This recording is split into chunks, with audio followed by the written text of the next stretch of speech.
Nowadays, some traditional publishers won't even consider signing an author who has less than 10,000 email subscribers. Not all, but some. But almost all traditional publishers want to see an email list of some size. The bigger, the better. Even indie authors see a big jump in sales after they build an email subscriber base. Over the last 10 years in publishing, nothing has consistently performed as well as email when it comes to selling books and connecting with readers. This is true across all of authordom. Indie, traditional, fiction, nonfiction, everyone sees more sales with more email subscribers. So do you want more email subscribers? If so, this episode is for you. You're going to learn about 8 amazing tools that will help you get more subscribers.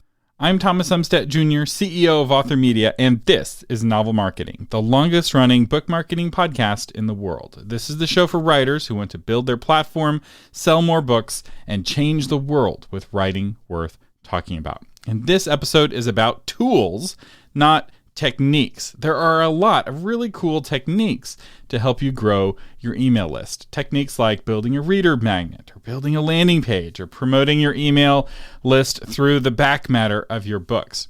All of which we have episodes on, by the way. Links in the show notes. But this episode is about tools, and we're going to have links to all of these tools at authormedia.com/244. So let's start with the big 3. Bookfunnel, Booksweeps, and Story Origin app. The first tool for growing your author email list is Bookfunnelcom, and the cost is between $20 and $250 a year. The primary problem that Bookfunnel solves is how to get an ebook onto someone's e-reader without them needing to buy your book. Now you may be wondering, how does this help me grow my email list? And it's because of a magical thing called a lead magnet. These are sometimes called reader magnets, and they are short stories that you sell, quote unquote, in exchange for someone's email address. This turns out to be one of the most effective methods for growing an email list, especially for novelists. Readers don't want a PDF of your book to read on their laptops. They prefer to read on their Kindle, Kobo, Nook, etc. And Bookfunnel makes this super easy. The easier you make it on your readers, the more they will love you and the more they will sign up for your email newsletter. Now, you can use Bookfunnel for nonfiction guides and tip sheets, but it really shines for short stories and for full-length books that you give away for free. So a couple of quick tips on how to get the most out of Bookfunnel. If you're a novelist, write the very best short story you can. And for more on this, I encourage you to listen to episode 137, How to Write Short Stories That People Will Love. And another tip is to get a professional cover for your reader magnet. The better the cover, the more subscribers you get. The more people will click on the image on your website or on Facebook if you're advertising this reader magnet on Facebook, the more people will sign up on your landing page and the more likely they will be to actually read the story. So don't skimp on the book cover for your reader magnet. Even though you're giving it away for free, the cover needs to be excellent. And in that same vein, also get your story professionally edited. It's so important that this be your best work. You never get a second chance to make a first impression. And for most readers, this short story or nonfiction article or white paper is going to be your first impression. So you want to make it a good one. And for more on working with editors, listen to episode 133, How to Find and Work with an Editor with Karen Ball.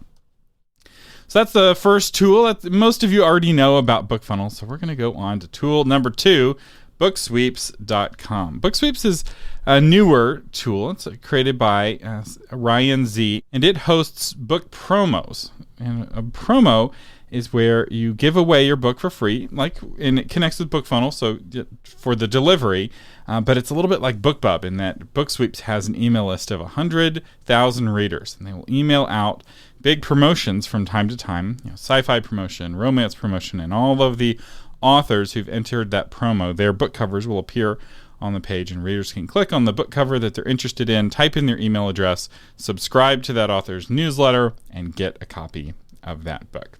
Easy peasy, really great way to grow your list, especially if you already have the short story ready to go. And I hear from a lot of authors who in just a few weeks will grow their email list by 400 to 800 new signups. Just a couple days ago, I was coaching on a coaching call with a client who had gotten 1,100 subscribers very quickly through Booksweeps.com. So this is a really useful tool, especially for novelists. It's not as useful for nonfiction. There's some Christian nonfiction on there, but mostly it's for novelists. And some of the tools are harder to use for novelists, but this one is specifically for you. And if you are a novelist and you haven't given Booksweeps a try, you're really doing yourself a disservice. I have an interview with the CEO of Booksweeps, Ryan Z, at episode 177, How to Grow Your Email List.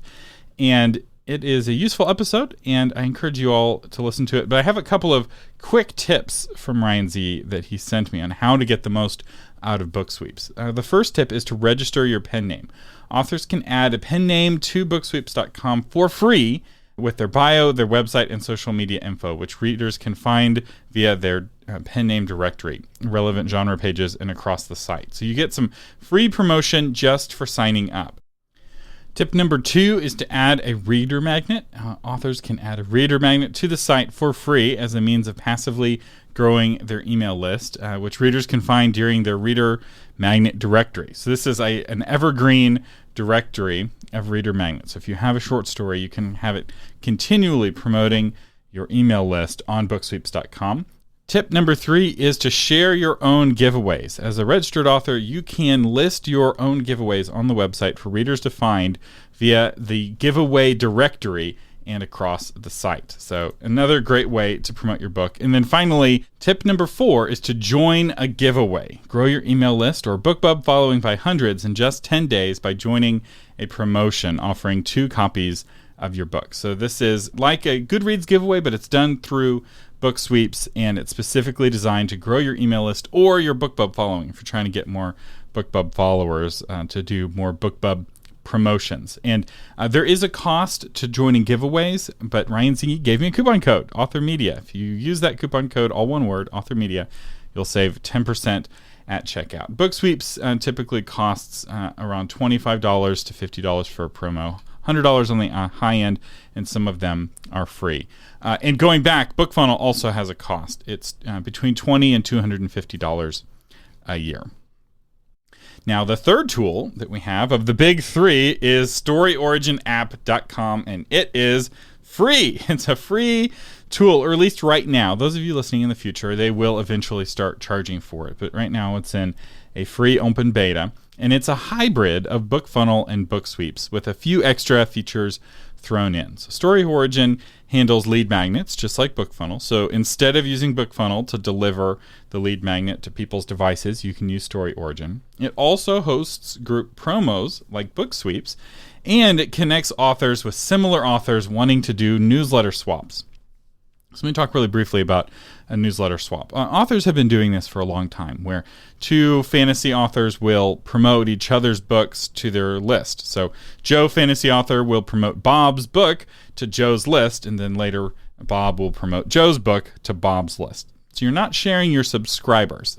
The term is a little confusing because it makes it sound like you're selling your subscribers, and that's not true. You're just sending an email promoting another author's book, which is actually beneficial for your readers if you have good taste, right? If I like you as an author, if I like your taste in books, and you're only writing a book every 6 months, and I'm reading a book every week, I would love for you to recommend some more books for me to read. So newsletter swaps can be an incredibly powerful tool for growing your email list and selling more books. And newsletter swaps, the challenge though is finding similar authors, and that's where Story Origin comes in. It acts as a matchmaker and also as an accountability judge to make sure both authors actually sent out their emails and emails got clicked on. It has some really cool technology for handling all of that. And since Story Origin app is free, there's really no reason not to give it a try. And right now, the whole thing is free. I imagine at some point, some parts of it they will charge for, like I said before. And I did do an interview with the CEO of Story Origin, which you can listen to. I'll have a link in the show notes. Evan Gao also has a comprehensive email marketing guide. It's almost like an email marketing ebook that's free on his website. And again, I'll have a link to that in the show notes. So those are the big three tools. of the 8. And the reason why they're the big 3 is that they're specifically for authors, which is what makes them so special.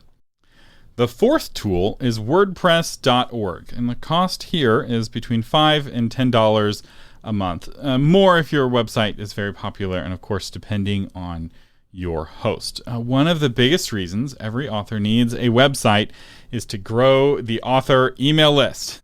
The remaining tools in this list either require WordPress.org to work, or they work best if you have a WordPress.org website. So if you're on Wix or Squarespace, there might be a way for you to make these tools work. If you're on WordPress.com, maybe you can make them work, but they will work best on WordPress.org. And some of them only work on WordPress.org.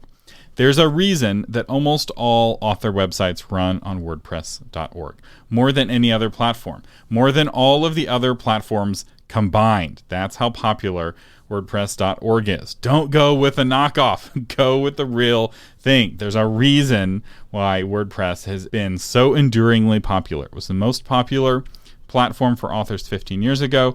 It's the most popular platform for authors today. And you don't see them advertised because they don't have to. That's the advantage of being the best. So a question I got a lot during the book launch blueprint was, when should I start my author website? And I was stunned how few authors had websites. And the answer is right now. Really, the best time to start your website was 5 years ago. There's no reason to wait on building your website. The older your website is, the more reputation it has with search engines like Google and Bing. You want to start that clock as soon as possible so that when you have something important to put on the website, it's already several years old. Also, if you're wanting to be traditionally published, traditional publishers are looking for authors with good, well-established websites. Readers too, if you're indie. Back when I was a literary agent, the very first thing I would do after I got someone's proposal is I would Google them or look up their website, because I could often find out information about them just as quickly from the website as I could from their proposal. So if they didn't have a website, or if their website was not a good website, I would pass. So websites are so important. In fact, they're so important that I'm going to dedicate my whole episode next week to how to build a website. And I'm also going to put together a free course on how to build author websites. So stick around, make sure you're subscribed to Novel Marketing next week so that you can get those episodes. You can, of course, subscribe to this podcast if you're not already at novelmarketing.com. A couple of quick tips on WordPress. Obviously, I'm going to go into this a whole lot more next week, but a couple quick tips. One is use WordPress.org, not WordPress.com. This is confusing for some people, but WordPress.com is primarily a blogging platform, whereas WordPress.org is a website platform. WordPress.org is the version that can have premium themes. It's the version that can have premium plugins. It's the version that you use on web hosts like Bluehost. And it's also the one where you have the most control over the content of your own website. No censorship with WordPress.org. You own everything. It's really nice. My second tip with WordPress is to use the Divi theme from Elegant Themes. I have a link in the show notes, an affiliate link actually if you want to use it. But Divi gives you the ease of use of a Squarespace or a Wix, where you can just drag and drop elements on the front end. So you don't have to ever look at code. You never have to tweak fiddly code settings. I now build all of my websites in Divi. I have fully converted over to drinking the Divi Kool-Aid. I've tried some of the other platforms, and I really like Divi. And it's got a mode where with one click, you can see what your website looks like on a mobile phone and make changes just to the mobile version without touching any code. It is amazing. So I highly recommend you check out Divi from Elegant Themes. It also has a whole directory of themes inside of Divi, like an author theme, an influencer theme, where you can have a website up in just a matter of hours. And during the book launch blueprint, many of our students were building their websites during the websites day, which has never happened during the book launch blueprint before. And the difference is this is the first year I really pushed Divi and put together tutorial videos on how to do Divi. So I do encourage you to check that out, or to just stick around for next week, where I'll have a lot more information on how to build a WordPress website. Tool number 5 on how to grow your email newsletter is KingSumo.com. And the cost here is either free, there's a free version, or $198 one-time purchase. One of the fastest ways to grow your email list is with a viral contest. So you can do some contests through websites like StoryOrigin or Booksweeps, but you can also host them on your own website. And you can do both, right? You can use Booksweeps and you can use kingsumo.com. And when viral contests work, they can add hundreds or even thousands of emails to your email list, and they can do it very quickly. And they have been my secret to success for a lot of the clients I have worked with. So one of the reasons why with clients that I work with personally, they often see triple-digit growth in their revenue is because of a growing in their email list. And often one of the key tools that I use is a King Sumo giveaway. So I'm giving you the secrets right now. Although if you listened to the Enclave Files episode from a few months back, you know that was a key part of growing the Enclave email list. I think by 3x, 3 or 4x in just a matter of months. And the King Sumo giveaways were a big part of that. What makes a contest a viral contest is that people get additional entries for getting others to sign up as well. That's the key. So anyone can host a contest, right? Leave a comment below to be entered to win. But when that happens, everyone has an incentive not to tell anyone else, because the more people who enter the contest, the less likely they are to win, right? If 3 people have entered the contest, you have a 33% chance of winning. But as soon as a 4th person leaves a comment on that blog post, your chance of winning goes down to only 25%, and so on. Whereas tools like King Sumo give you a magic URL that you can share with your friends, and if they sign up, you get an extra entry or 5 extra entries. You get to control how much people are rewarded for bringing their friends to the party. King Sumo has 2 versions. The web app version, which is either free with limitations or $19 a month, and then they have a WordPress version, which is the one-time payment of $198. And what I liked about King Sumo over its competitors is that it had a version that was a one-time payment. So all of their competitors cost $20 a month or more, and you have to pay for it every month, even if you're not using it, or you have to cancel and then re-sign up, and it's a hassle. But to use the standalone version, you have to be on a WordPress.org website. So a couple of tips on how to make viral giveaways work. The first tip is to give away something valuable. A free copy of your $20 book is not enough of an incentive to motivate someone to spread the contest to their friends. It's got to be a big enough prize where people really want to win that prize. The second tip is to give away something specific. Everyone wants a $100 Amazon gift card, which is the problem because they won't all be interested in your book. You want to use the kind of bait that attracts the kind of fish that you want to catch. Not everyone wants a signed photo of Leonard Nimoy, but if you're writing a sci-fi space adventure, a signed photo of Leonard Nimoy may be exactly the kind of thing to give away in your contest. Something that you can't buy on Amazon. Something that's special, something that's unique. Another tip is to set aside some money for promotion. If you're going to spend some money on a really cool prize, you should also spend some money getting the word out about that prize. The more you get the word out on your own, the more word of mouth will work for you. And then finally, have a prize that everyone wins. So in addition to your really cool grand prize, give away a short story if you write fiction, or a mini course if you write nonfiction, so that everyone leaves a winner and everyone gets a chance to taste your story and fall in love with you as a writer. It's a great way for everyone to win and for you to build your platform while building your platform, or build your notoriety while building your platform. There's some notable competitors at King Sumo that you can check out: Rafflecopter, Raffle Press, WooBox, and Gleam competitions, and I'll have links to all of those in the show notes, but the one that I use is King Sumo.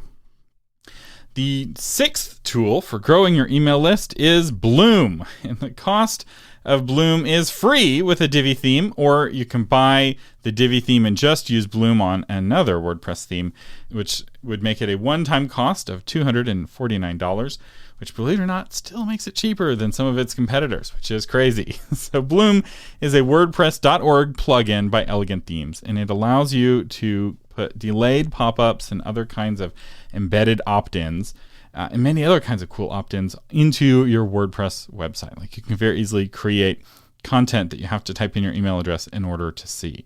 which is how I used to give away some of the special episode bonuses, right? We'd have a PDF companion to an episode, and the way that I would deliver those, it was with Bloom in the early days. Now I use a combination of Bloom and ConvertKit.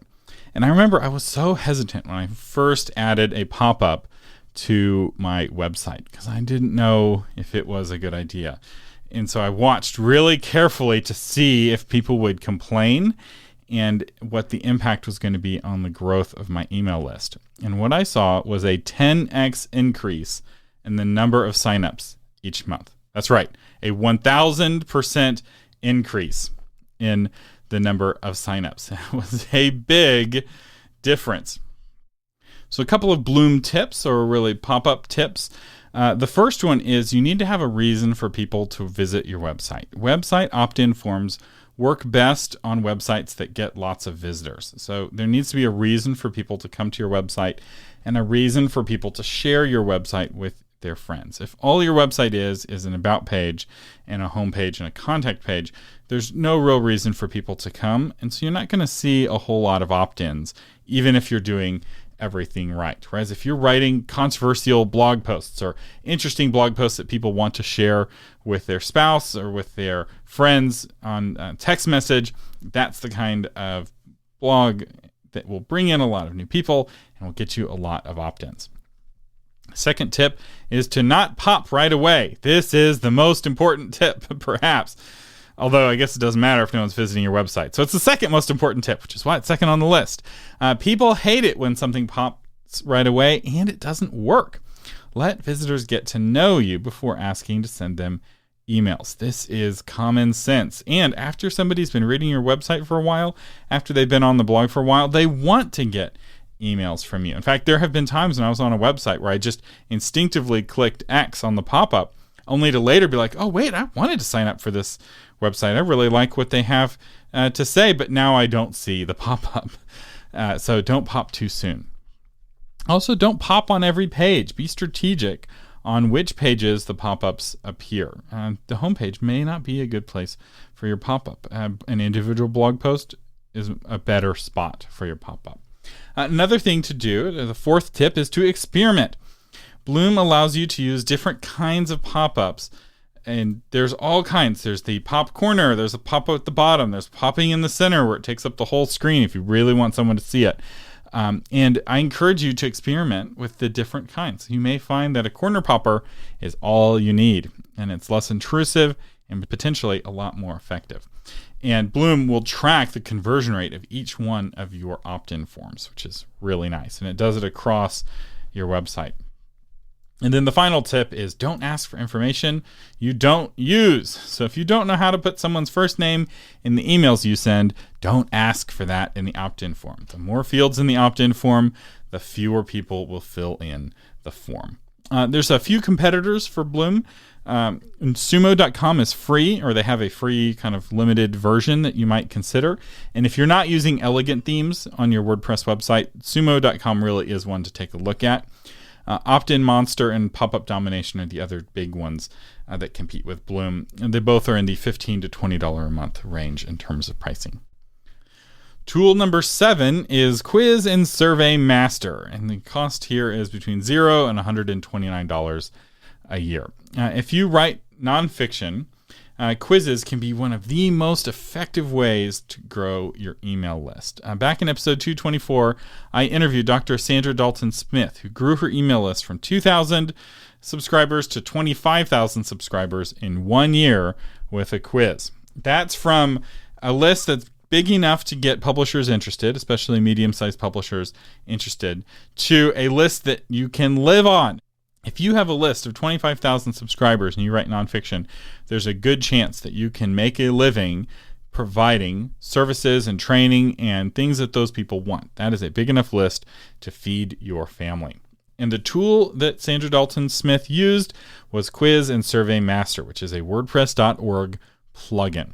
And it makes setting up an online quiz easy, but it is work, right? Especially the more robust quizzes. Her quiz had dozens of questions. I may have had somewhere around 100 questions. And it takes time to think up those questions and to think up kind of the results of those questions. So quizzes require an investment of time, but a tool like Quiz and Survey Master makes the technology bit easy. It doesn't make coming up with a quiz easy. So a couple of quiz ideas. One is, which character are you? This works for authors who write best-selling books. It doesn't work for unpublished authors, novelists, right? But if you already have a popular book and you're wanting to get the people who've been buying your book at the airport and buying your book at the bookstore to sign up for your email list, this kind of quiz can work well in growing your email list from your existing fans. But you can also use quizzes, if you're nonfiction, to introduce you to people that are strangers, right? So one format is what is your topic style, right? What is your parenting style?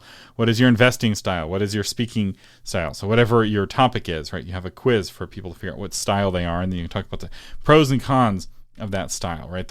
Another is a personality test. What kind of topic are you? What kind of writer are you? What kind of parent are you? What kind of manager are you? So think about the kind of people that you're writing to and the different kinds of groups they can be in. Right, the classic version of this would be the Enneagram, right? People love taking Enneagram tests online, and if you are writing about the Enneagram, you could get a lot of subscribers by creating your own Enneagram for X topic test yourself.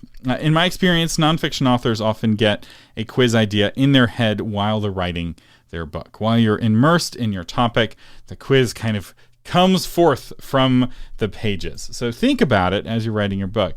And if you can come up with a quiz, it will be magical. A couple of quiz tips. One is to connect the quiz with the topic of your book.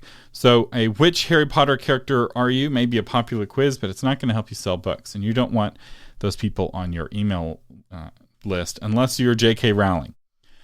The second tip is to make the answers of the quiz helpful, right? After they've done all the work to answer all of these quiz questions, they need to get a results page that is genuinely helpful for them, which means you need to actually be a master of your topic. You can't just be repeating what you've heard other experts say to make the quiz useful.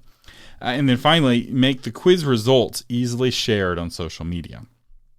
This is where the magic is. When somebody is like, hey, I am a blue style parent, and then there's a paragraph about what a blue style parent is, and they share it on Facebook, and now all the other parents want to know if they are blue style parents. So they go on and they take the quiz too, and then they share the results and so on, and that's how you get to 20,000 subscribers from only 2,000 in 1 year. So I do want to reiterate, quizzes don't work for unpublished novelists. So if you don't have a novel out yet, this is not a strategy I recommend that you use. Use Booksweeps instead. Booksweeps is designed specifically for unpublished novelists, or it's much more friendly for unpublished novelists. You do need to have at least a short story. And if you're going through the 5-year plan, you should all have short stories, because we're big advocates of that here on the Novel Marketing Podcast. A few notable competitors of Quiz and Survey Master are Interact, Quizzer, and Outgrow. These are all more expensive, but none of them require WordPress. So you get kind of a discount being able to use Quiz and Survey Master because you're hosting it on your own website. The final tool to help you get more email subscribers is Crowdcast, which is a webinar hosting platform that I have fallen in love with this year. At the beginning of the pandemic, I made a commitment to basically create my own online writers conference, although I didn't call it that. And I gave, I think, 8 or 9 presentations live for people who subscribe to the Author Media email newsletter. And at the beginning, I was getting 200 people registered, 250 people registered, and by the end, I was getting 500 people registered because word was spreading about these events. And online events for me this year have been my number one new source of email addresses.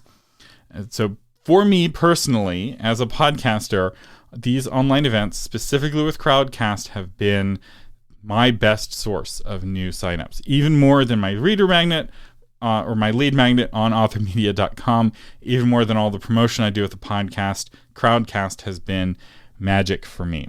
And the advantage of using a platform like Crowdcast over something free, like Facebook Live, is that you get the email addresses for everyone who signs up.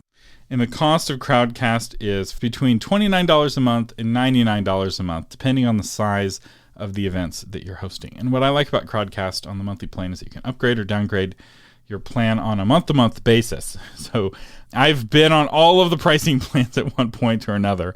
And now that I'm doing 500 people events, I'm on the higher tier. But it's worth it to me because of how valuable those email addresses are. And what is really great is that a Crowdcast attendee, they've spent maybe an hour listening to my voice, seeing my face. And so when I send them an email, they know who I am. We have a really strong connection. It's a really great way of expanding your influence and also a way of blessing your audience, especially in 2020 when meeting in person is not as easy as it was in 2019. People are hesitant to get on an airplane and fly to a conference. A lot of the conferences aren't happening. So now more than ever, Crowdcast is an incredible platform. Now, some features that I love about Crowdcast: it runs on Chrome, so there's no special software required. It also runs on Safari and Firefox, no problem. Attendees can vote on the questions that other attendees ask, which is really nice if you're doing a big event. When I did my event for 500 people, people were able to vote on the questions that I answered, because there was a Q&A section at the end. I think the number one question, it's something like 70 votes, right? I knew that was a question worth answering. It also has polls, chats, and a call to action button at the bottom. So if you're doing a webinar about your book, you can have a big button at the bottom of the video the whole time that says buy the book, or some other call to action, depending on what your call to action is.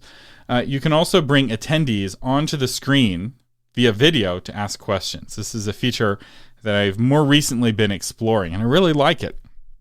It's more fun, I think, for the audience to see the person asking the question. It allows them to ask follow-up questions. It's more visually interesting than my face, which is, to be fair, not hard to be more visually interesting than my face. Pretty much any guest is going to be more interesting than looking at Thomas's face. But even just the change of pace is really nice. Yeah. Webinars tend to work best for nonfiction, but some novelists find ways of making them work, especially for books 2 onwards. So this is one of those tools that's a little tricky to use if you are writing fiction, but you can still do it. It just requires a little bit of creativity. A couple of quick tips on how to use Crowdcast. One is to team up with other authors to host online events. So this is one way. If you're a novelist and you're writing romance, just host a different romance author every week. And that romance author will bring her audience to your Crowdcast, and now you're growing a readership of people who know who you are and recognize your face. And they get the benefit of being promoted to all of your existing followers. So it's a win-win all the way around. Make the webinars useful. This is so important. You want people to want to come back. You also want to make the webinars fun. You want your attendees to bring their friends next time. This is why I saw so much growth on my list, is that people were telling their writers groups about the webinars. And I didn't promote them much on the podcast. I mentioned once or twice, hey, if you want to come to these webinars, you have to be on the Author Media email newsletter, and then that was it. That's all I had to do. And then the final tip is answer questions and interact with the audience. The more interactive you make it, the more fun it will be, and the more useful it will be, and the more likely people will want to come back and bring their friends. Some notable competitors: Crowdcast, GoToWebinar, Webinar Jam, and Zoom. They all have their advantages and disadvantages. For Zoom, the biggest advantage is that it's cheaper, and now everyone knows how to use Zoom. But Zoom isn't as well suited for webinars. It's kind of Swiss Army knife, and it's kind of janky to use for webinars. It can be done, but it's not designed for it. So it's a little bit harder. It's a little bit more hassle, both for you and for the attendees. And it's not really built for growing your email list. Can be done, but it's not its primary function. So those have been 8 tools to help you grow your email newsletter. Our sponsor today is the Author Media Mastermind Groups. Would you like me to personally help you hit your publishing goals? I have worked with thousands of authors, from beginners to New York Times bestsellers, and I can help you go further, faster in your career. You can get personalized, interactive training and encouragement from me in a small group setting. You can find out more about the Author Media Mastermind Groups at authormedia.com. And we meet once a month in a video hangout, and then you also get access to the special Mastermind Slack channel where I answer questions every day. You can also see the questions that other authors are asking in this private coaching context. So do find out more at authormedia.com. Our featured patron is John Schruger, author of The Exorcism of Frosty the Snowman. In the frozen north, children link hands in a ritual circle to sing a song they never learned, to summon a primordial enemy they never knew existed. Frosty is just a fairy tale, they say. They were wrong. So thank you, John Schruger, for being a patron of the Novel Marketing Podcast. People like you, authors like you, are what keep us on the air. It is a lot of work to put together a podcast like this, and I really appreciate you helping me do the work of making this episode. And if you would like to become a patron of Novel Marketing, you can find out more at authormedia.com. Do you have a question you want us to answer on the show? Call our listener helpline, 512-827-8377. You can also send a high-quality recording at authormedia.com. My wife and I have been putting our branding training into practice when it comes to our toddler. I never thought that the lessons that I learn and that I teach in a business context would be useful for parenting, but it's amazing how influencing perception can change reality. And I'll let my wife Margaret tell the story. So one morning recently, I had put 2 slices of very tangy, very delicious cheddar cheese on Mercy's plate for her breakfast. She used to love cheddar cheese, quite a bit, but it had been a while since she'd had it, so she was unfamiliar with it.